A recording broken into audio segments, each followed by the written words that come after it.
This is the RV Game Changer. In this podcast, we will speak with manufacturing leaders, component suppliers, dealers, subsector innovators, influencers, and industry experts who all believe RVing is good for our environment. It's good for our economy.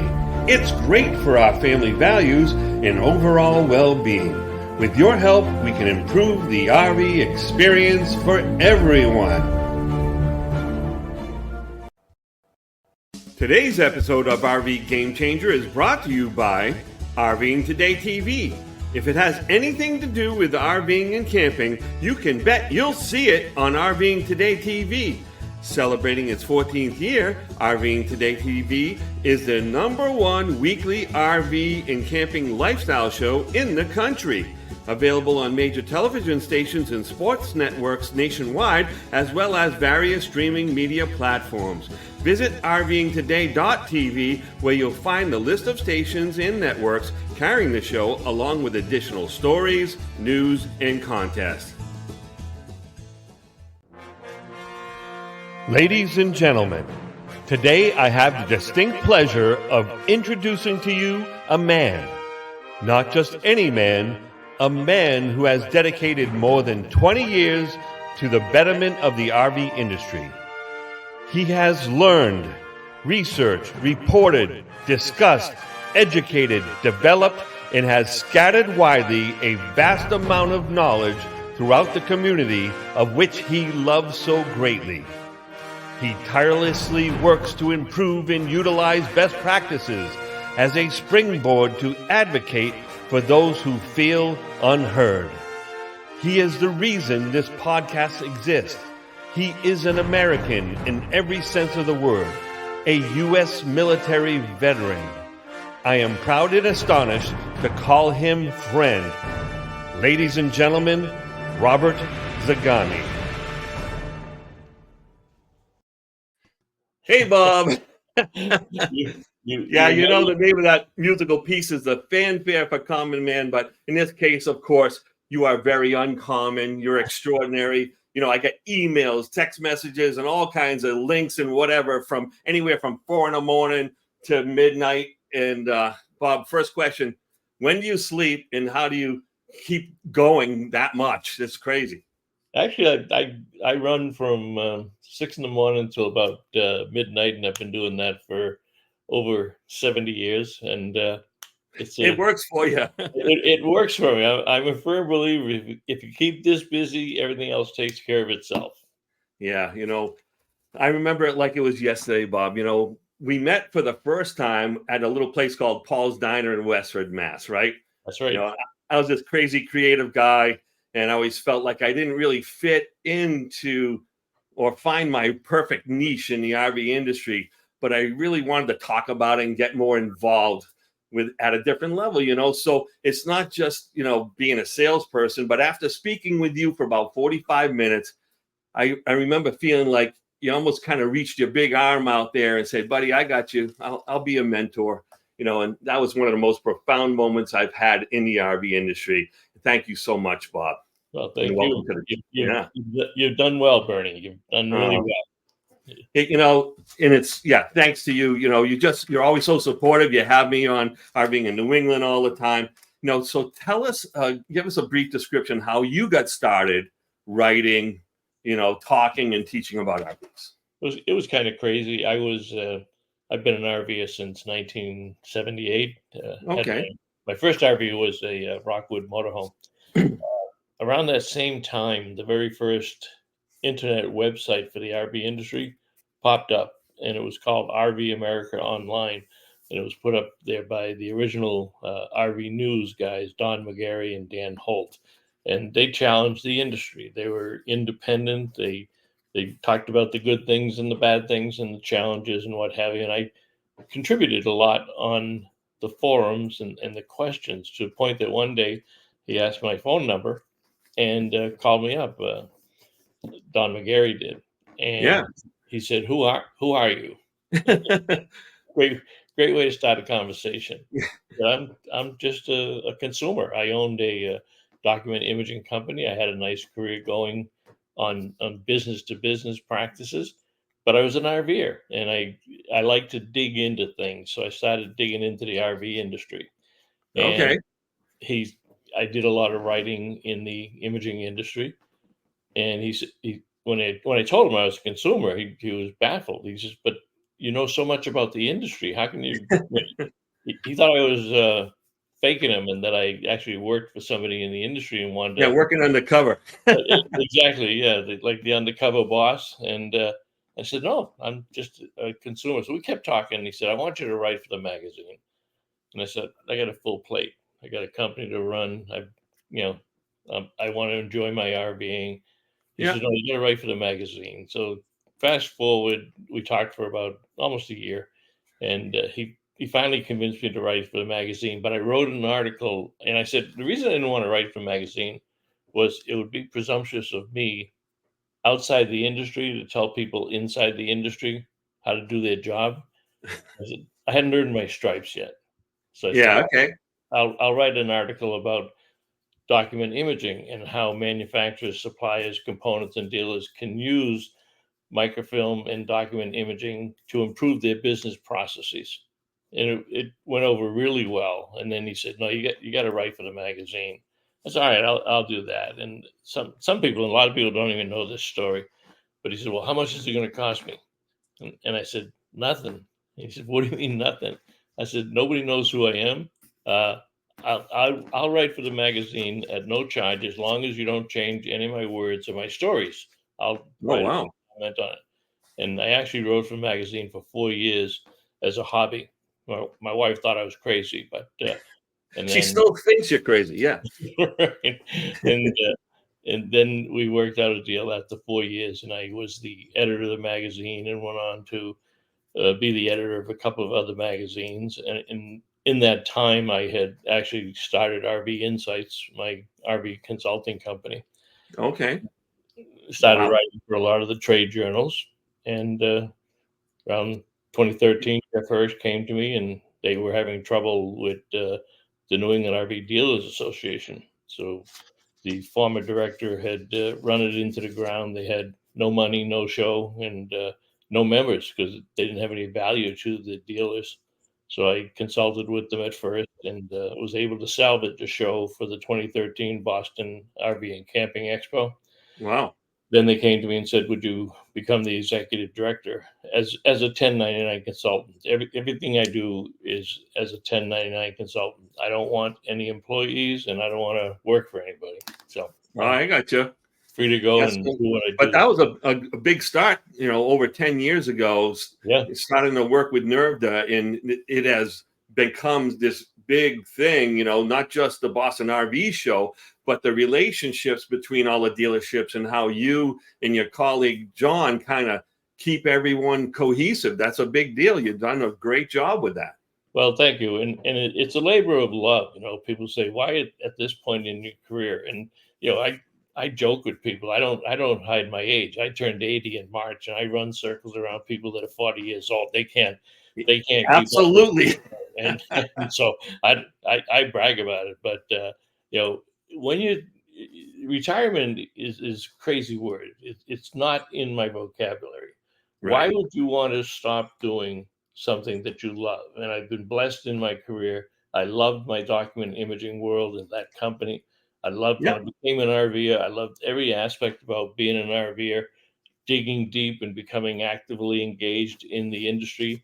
I love it. I get up every morning wondering what exciting thing I can do to help somebody or do something with it. And they get the wrong perception. They think that you work 24 hours a day. No, the beauty of my position in the industry today is I work when I want to work with people that I want to work with.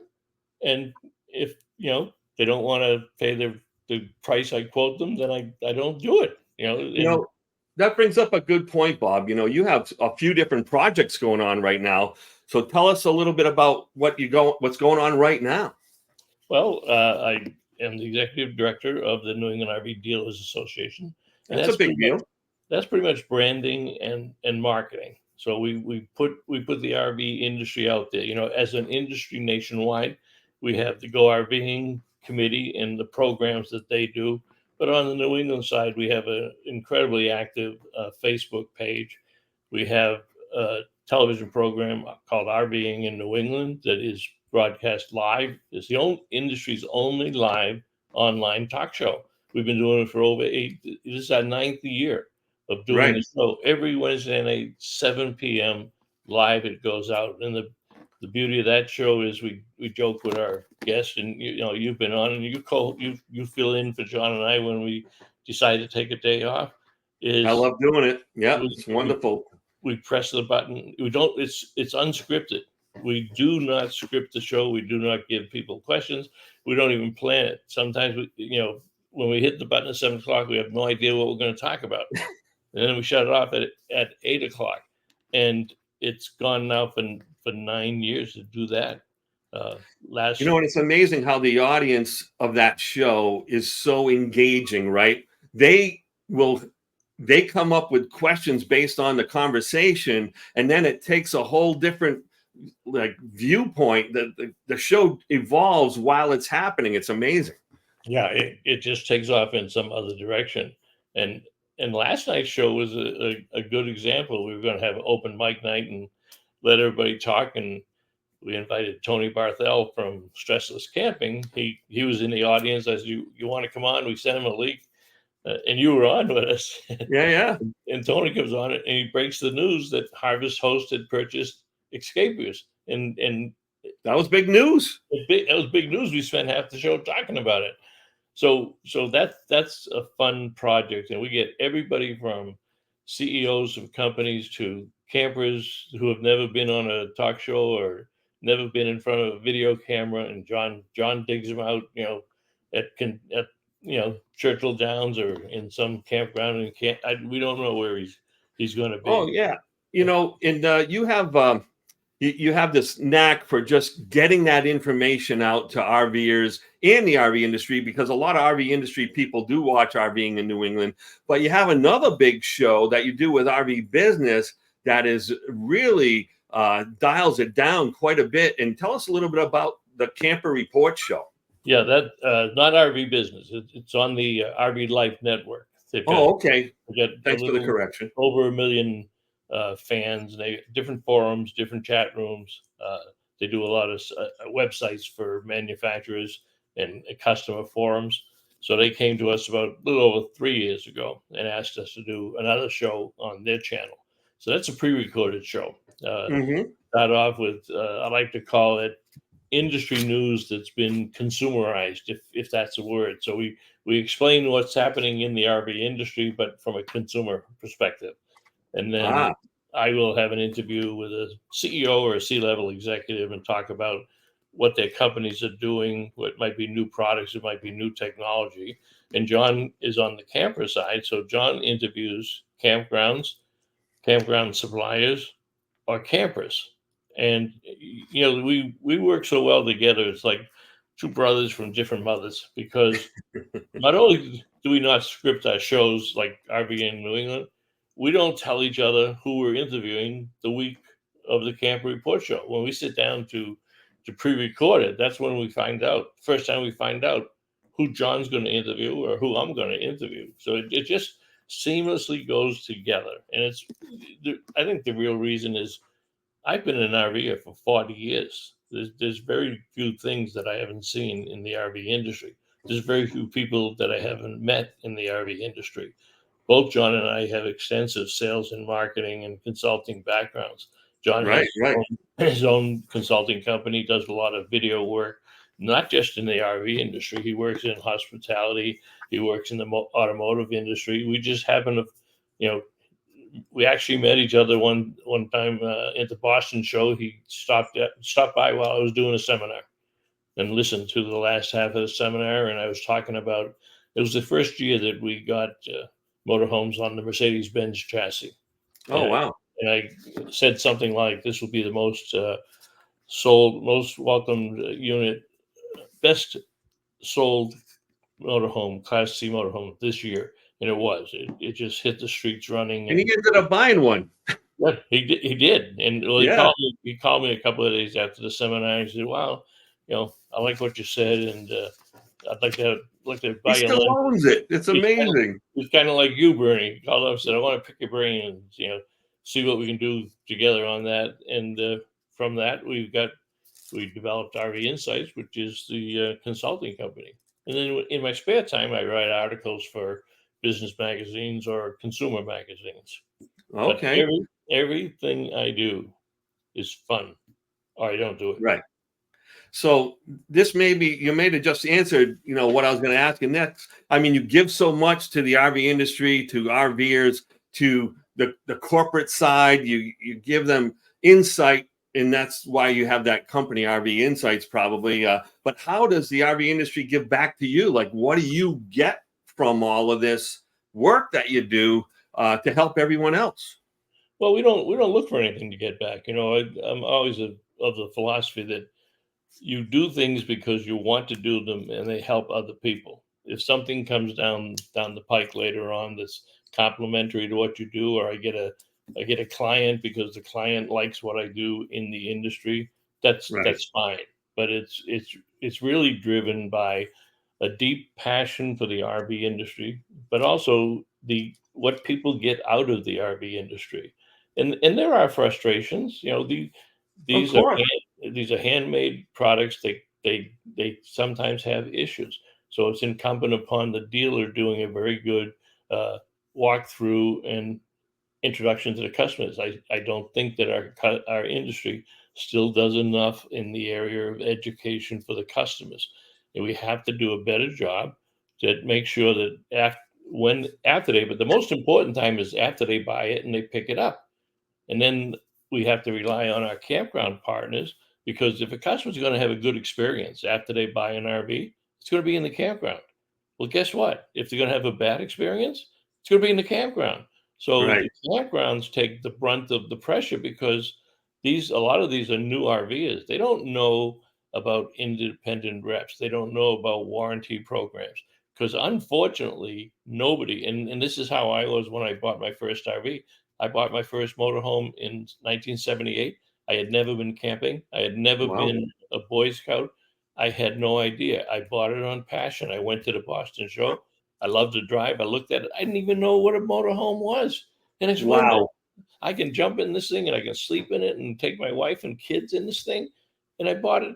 I bought it And the sight. only thing you have to do is know how to use it. But that's the trick, right? Right. So, and the thing that keeps me really excited about this industry, we love Yep. to pat ourselves on the back and say we're doing well, and we are. We have great manufacturers, we have great suppliers. The relationships between those companies are great.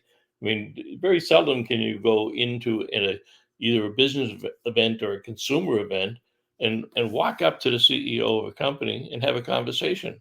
But if you're at a campground or at the Boston show, and Bob Martin, the CEO of Thor Industries, the largest RV manufacturer in the world, if you see him and you see his name tag, he stops and talks to you, and you can have the same conversation you'd have as if you walked into the bar and your buddy was going to buy you a beer. It's the informality.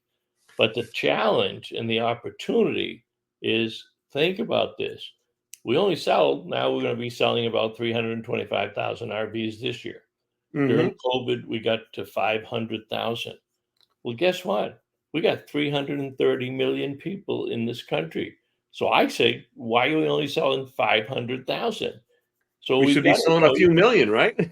exactly. The potential is there for this industry to be able to sell 5 or 10 million motorhomes and travel trailers and Class B vans and camper vans and park models.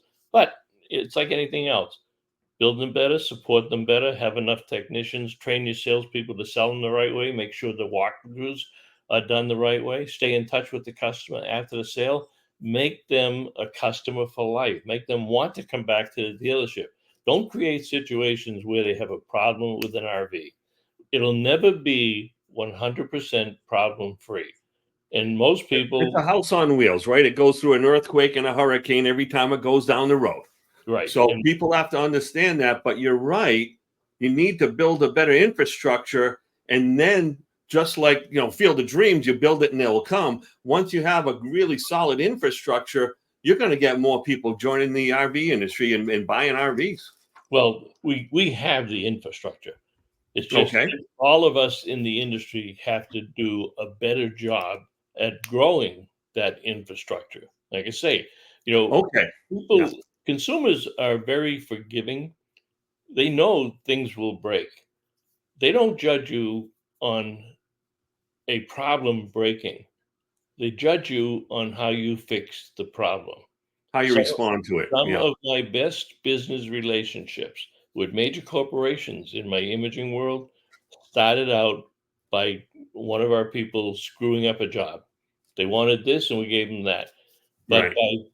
by communicating to them that, yes, we made a mistake, we're going to fix it. When we fix it, they liked it better, and we had customers for life. So it's a whole, and but it's a big circle, and everybody has to do their part, and everybody has to do their part better. And I see that, from the day-to-day work that I do, every individual employee at every one of these dealerships and every one of these manufacturers are important in that chain of success and contentment of the customer, right? Because every little thing that they do has an effect and it trickles down. So,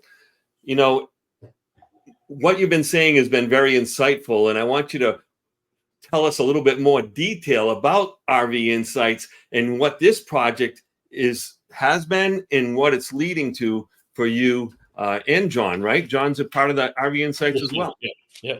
Well, that's our media marketing and consulting company. So we might have a project with a manufacturer or a supplier or a dealer. We do a lot of independent stuff for our dealers. They might help them with a marketing campaign or a video campaign. It touches all bases in terms of what they may need to help them. What we give them is the exposure of the entire industry. We know a lot of people. We know how Hmm. to solve problems. We've been around long enough. But I think the thing that sets John and I apart in that is we are first and foremost active RVers. We got into this business because we bought an RV. We didn't get into it thinking we were the smartest guys in town and we could tell. Like I said, I was the least knowledgeable guy in the RV industry when I drove that 1978 Rockwood out of my dealer's showroom. I knew nothing. I didn't know they had propane. I didn't know how to empty the holding tanks. Oh So my I God. so I studied a lot. Well, a lot of consumers aren't going to study. It's a joke, and you see this in sales. People will trade in a 2 or 3 year old RV. And in the oven is that packet of information that they got on day one. And And it's it's still in there there. 4 years later, and they haven't read anything. The answer to all their problems are in those books or in those guides. So, do we blame the consumer for not reading it? Or do we blame the dealer for not sitting them down and say, here's the book, here's your warranty paperwork, here's the book on the refrigerator, you're going to do this, here's the book on the show. We have to, if we do that and they leave with that confidence. Now, fortunately, I fell in love with the RV lifestyle that I could just go home on a Friday night, hop in it, and go somewhere. And then I started to study all aspects of the business. So I'm here today because I bought an RV, not because I'm the smartest, media marketing guy around.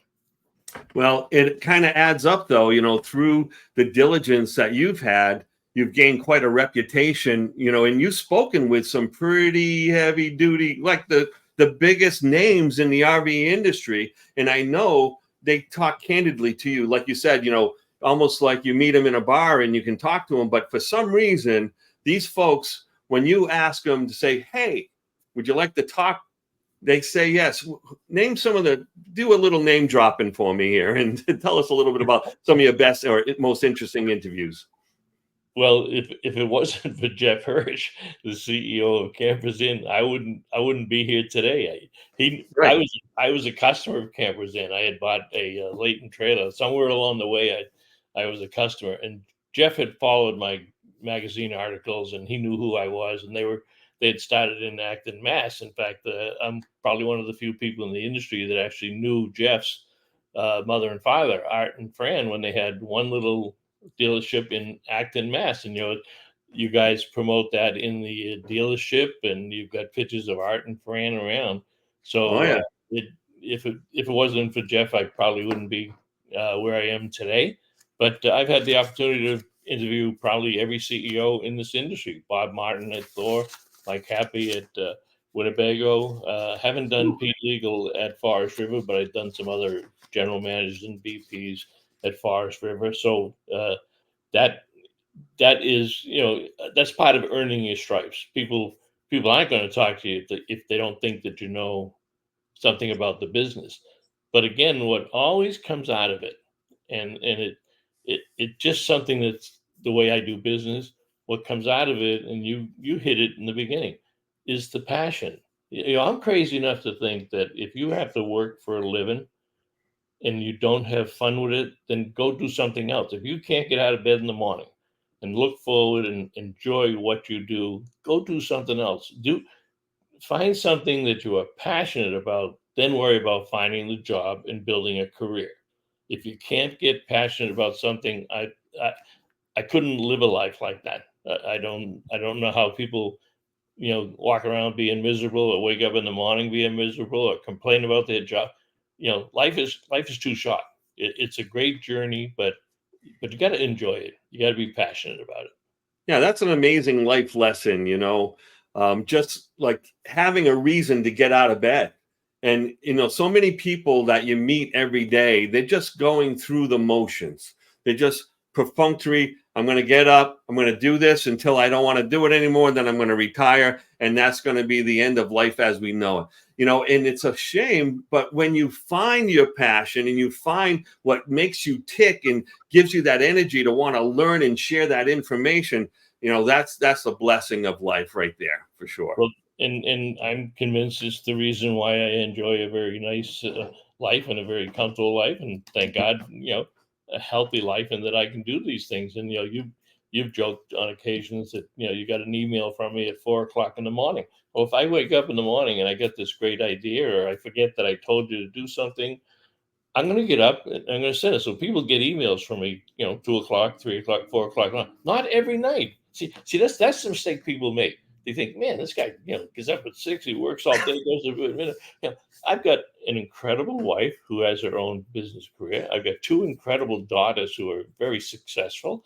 We have a great family relation. We've been married 56 years. That's another, How often does that happen these days? badge of honor, right? People Yeah. meet us and they say 56 years.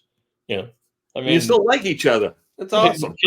my kids were going to school and we'd meet their friends at college and they say, "This is my mom and dad." They've been married for 40 or 50 years. And at one point there was, I think it was in middle school, my my daughter introduced us to the teacher or something, and she says, your daughter is the only one in my class who has their original father and mother.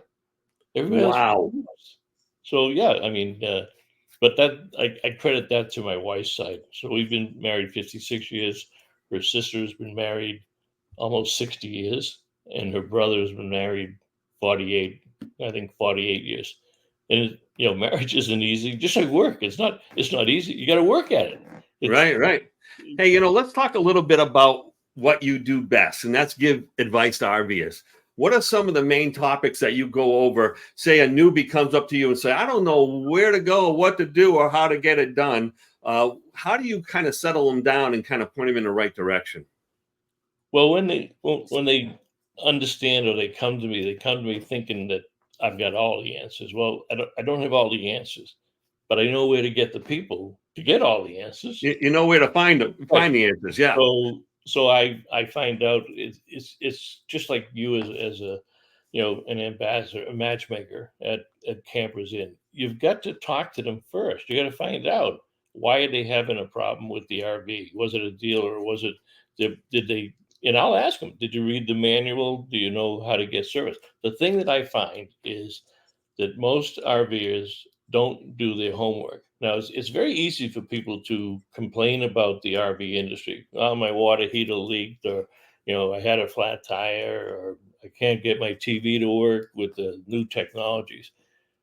80% of the problems are correctable very easy, whether it's at the dealership or yourself, to do their homework. But people don't do that. They just because they see the glamour and the glitz. They see a Go RVing campaign. They see the family around the campfire. They see the father fishing with the kid. They see taking the motorbikes out of the toy hauler and racing around the motocross track. The beauty of our industry is, and sometimes it's difficult for salespeople to understand this. Nobody buys an RV to have an RV. Nobody does. Right. They can try to convince themselves that they do, but they don't. They buy an RV to do something else, and Right. For usually the it's experience. outside. It's vacations, it's family time, it's to sit around the campfire, make some s'mores, and have your friends go swimming, biking, touring, go see historical sites. That's what we sell. We sell the glamour. We should anyway sell the glamour of what you do. So you have to, like as you do, you talk to the customer. You have to understand their budget. You have to understand why do they think they want an RV, especially with newcomers. Yeah, They the just why buy is a big deal, right, Bob? Like, a lot of folks, they come in and right, they have this image of RVing and they want the biggest, boldest, shiniest one, but they don't realize, okay, what are you going to do when you get there? But why are you doing this? And let's focus on the why and find an RV that helps you, you know, obtain that why, so you can have that quality time. You want to be able to invite friends over. You may want people to sleep over. You may want just privacy with you and your wife. Those things are so important to understand to help people find the right RV, right? Yeah, and a lot of people come to me at the seminars, like at the Boston RV show, or any. I do a lot of seminars in New England, and I used to do this in my imaging career also. When I do a seminar, I will after the seminar, I will go off on the side, and I will stay as long as people ask questions. I will say sometimes I've been there for 2 or 3 hours Wow. because you don't absorb everything in a seminar. So I have two practices. One is anytime somebody goes to one of my seminars, they can have my entire presentation. I didn't invent the RV industry. I didn't invent anything in the RV industry. I don't own a campground. I don't build RVs, but I put them all into a presentation. We call it Introduction to RVs and the RV Lifestyle. And it goes into the Beautiful. different types of RVs, who buys them, why they buy them. And then the last section is internet resources. There is so much available, but a lot of it is not correct on the internet. So they want that individual that they have trust in. So when I see them, I'll send them the invitation. I mean, I'll send in the presentation, and then I also have depending on what they're doing, I will take the time and write each one a personal letter. So if they want to go camping and we narrow it down and they want to do a pop-up camper, I'll give them resources for pop-up camper. I'll let them know Right. which of our dealers sell pop-up campers. I'll give them resources for things like RV Education 101 or RV Safety. I'll give them a lot of the websites that I always recommend to Yeah, people. websites who verify their information. They're not just putting out whatever they heard hearsay or they got in a rumor. It's verified information. So when you give people resources, everything, you can trust those resources. Right. And I've done this practice for years, again, whether it was in the imaging industry or the RV industry.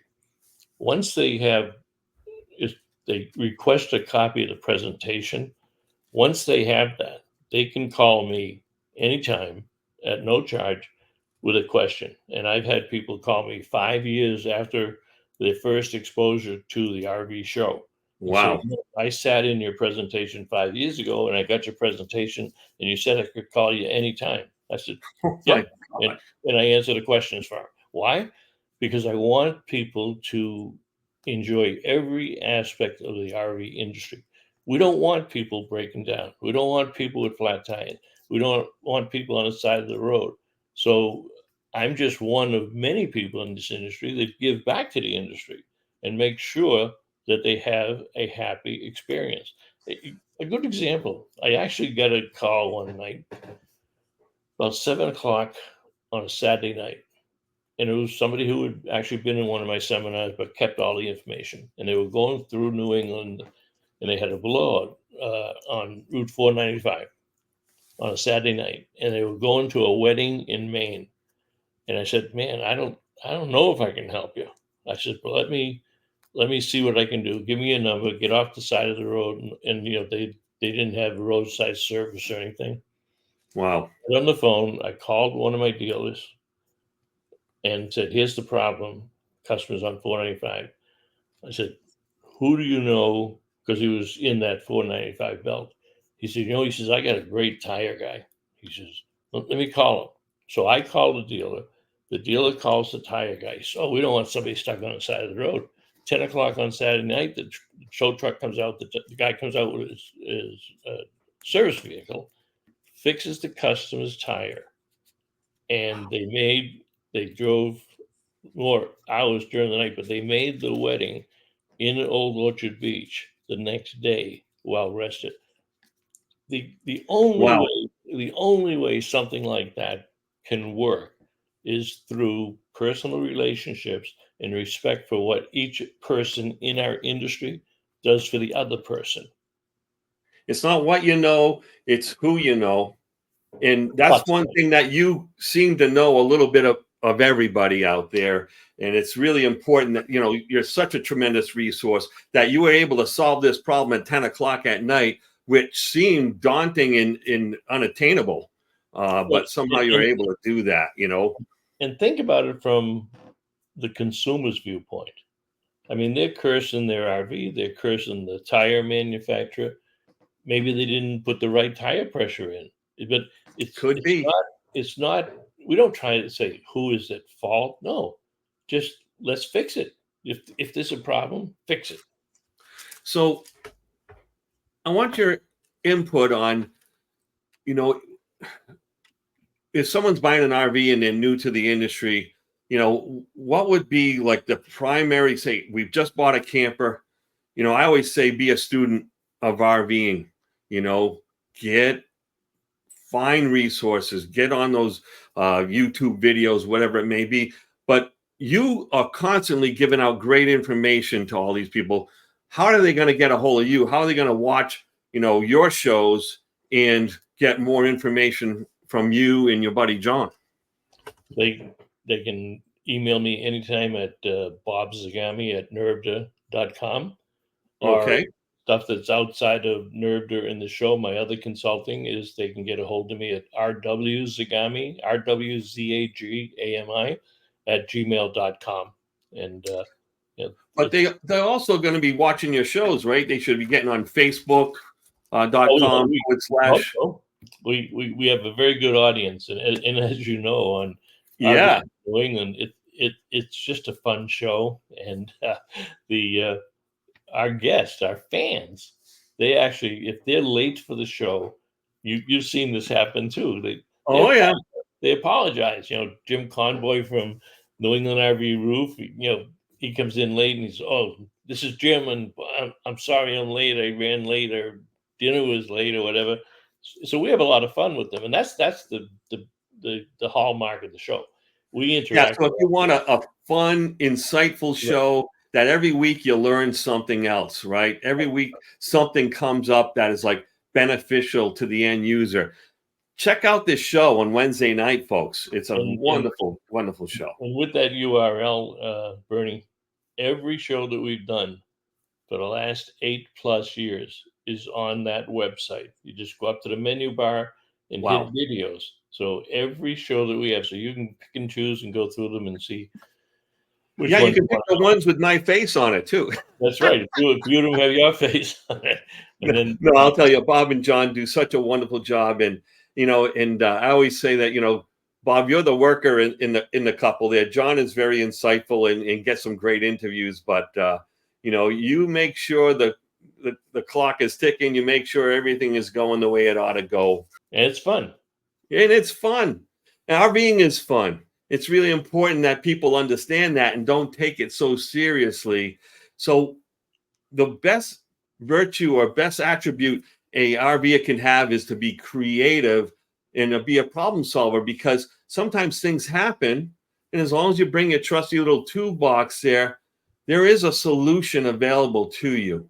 You make a phone call, you watch a video, you get creative, and some of that can be actually the most important and most interesting memories that you have with RVing in your family, how you solve the problem.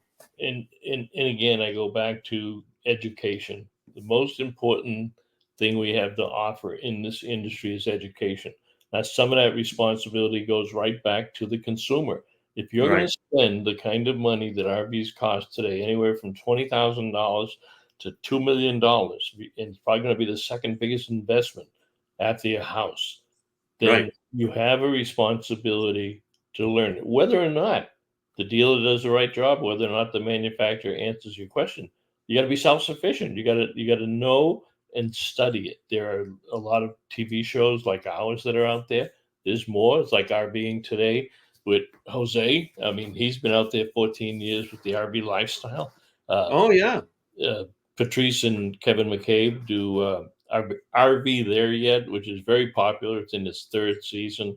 So there's so many insights, like I said, Mark and Don Polk at RV Education 101, the RV safety site that tells you everything you want to know about propane, tire care, tire maintenance, weight management. That's one of the most important things in the RV lifestyle is understanding how much your unit can carry safely. How much can you put into the rig to stop safely? You got to get passionate about your investment and learn that. So absolutely. I think you really need to seek out Bob, because Bob is going to help you find this information. And it's not just direct contact. You got to watch the Camper Report show, RVing in New England, look for other videos and things that he's done, because he's out there doing the things and finding out the answers, so you don't have to struggle so hard to find these things out. Right. Bob, tell us a little bit about what you got going on, say, for the next couple of years. What are some of your big plans and accomplishments you want to do in the next few years? I don't know what I'm going to do next week, Bernie. Just keep on going, right? Yeah. It's spontaneous. That would be too detailed. Like I said, retirement's not a word in my vocabulary. Okay. But I do what I want to do when I want to do it, and it comes at the spur of the moment. It might be a person that I meet next week. I just got a new consulting client that had seen me and we talked and whatever, and they're making an electric trailer. And my resource to them is just that: who in the industry, the suppliers, and that came out of the blue. I actually had interviewed him in one of my shows, and he thought I knew a little bit about the industry, and I wind up getting a consulting client. That's how a lot of our consulting clients come. They meet John and I, and then they're surprised because we know so much about the industry. Well, we're RVers, and that does set us a lot apart, a lot from people. There's a lot of writers. There's a lot of people that put stuff out on the internet who have never been in a campground. They've never hooked up an RV. They don't know what a black tank is. They don't know where to get propane. They don't know how to do the tire management systems. So it's a great journey. It's never a destination. So I'm going to keep doing what I do because it's fun, and what it brings the next week or the next month or the next year, I don't know. But I know two things: I'll do a good job, and I'll have fun doing it. That's fantastic. So, folks, whether you're an RVer or you're an RV insider industry individual, seek out Bob here on RV Insights. See his shows, Camper Report Show, like I said, RVing in New England. I want to thank you, Bob, for joining me on this show. This has been an amazing visit, and I can't thank you enough. Well, have a good week. You've come a long way from Paul's Diner, Bernie.